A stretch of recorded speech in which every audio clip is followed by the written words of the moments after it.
Pag malaki yung pangarap mo, dapat malaki din yung galaw mo. Imaginein mo, merong nagkakarera ng dalawang sasakyan. It's a drag race. Parehas lang ng distansya sa finish line from the starting line. Pero sino yung unang makakarating dun sa finish line? Siyempre, yung mas mabilis. May advantage ka rin kung ikaw din yung mas magaan. Bakit? Kasi you're not carrying so much weight. Makakagalaw ka ng mas mabilis, mas maayos. Imaginein mo na yung dalawang race car ay parehas na tao, na may parehas na pangarap. Sino yung mauunang makaabot ng pangarap nila? Siyempre yung taong with less baggage, with the faster acceleration. At mahirap pong gawin yon kung marami kang dala-dala. Kaya kung ikaw yung tipo ng tao na malaki yung pangarap, you really have to understand ano yung mga bagay na kailangan mong i-eliminate sa buhay mo para mas mabilis mo ma-achieve yung goal mo. Yan ba yung mga tao na nagda-down sa'yo? Or yan ba yung mga bad habits na meron ka? Or yan ba yung mga distractions na meron sa paligid mo? Kailangan mo ma-identify ano ba yung nakakatulong sa'yo at alin yung hindi. Now, pag na-identify mo na yung mga hindi makakatulong sa'yo, identify mo naman ano yung mga pwede mong ipalit dun sa mga bagay na yun para makatulong sa'yo. Kailangan mo ba mag-training? Mag-undergo ng seminar? Kailangan mo ba ng mga taong successful na mag-i-inspire sa'yo, mag-motivate sa'yo?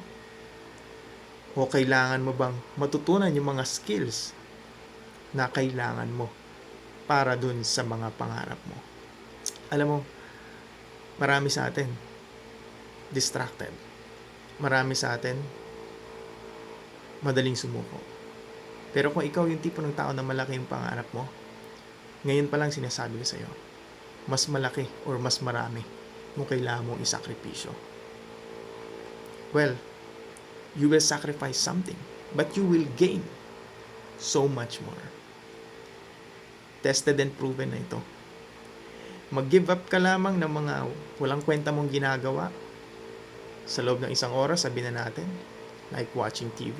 Palitan mo yan ng mga habits, na magtuturo sa'yo ng mga panibagong kaalaman, ng mga panibagong skills. And in the long run, mapapansin mo, ang laki pala ng sinasayang mong oras.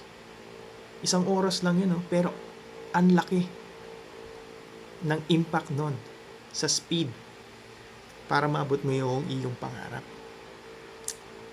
Alam mo, wala naman talagang tao na hindi kayang maabot yung pangarap nila. It just so happens na they are pretty much distracted at marami silang daladalang weight, unnecessary baggage na pumipigil sa kanila or slow down sa kanila towards achieving their dreams, their goals. So ngayon pa lang, kailangan mo na ma-realize yun. Ano ba yung priority mo? Ano ba yung mga makakatulong sa'yo at ano ba yung hindi? Aminin naman natin at hindi. Kahit gaano kalaki yung pangarap natin, kung yung galaw natin sobrang bagal, sobrang liit, matatagalan tayo. It will take forever. Baka nga umabot sa point na ikaw na lang din yung sumuko.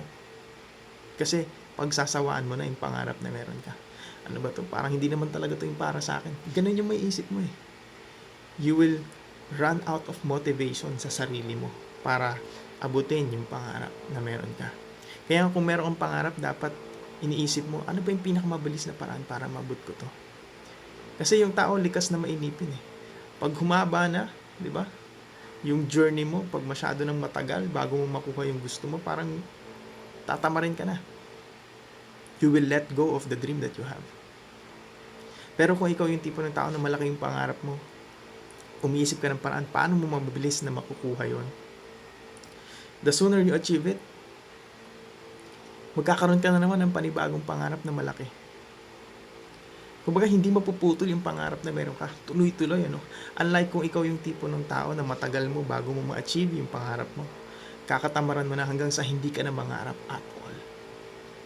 So, Gusto ko lang i-remind ang bawat isa sa atin.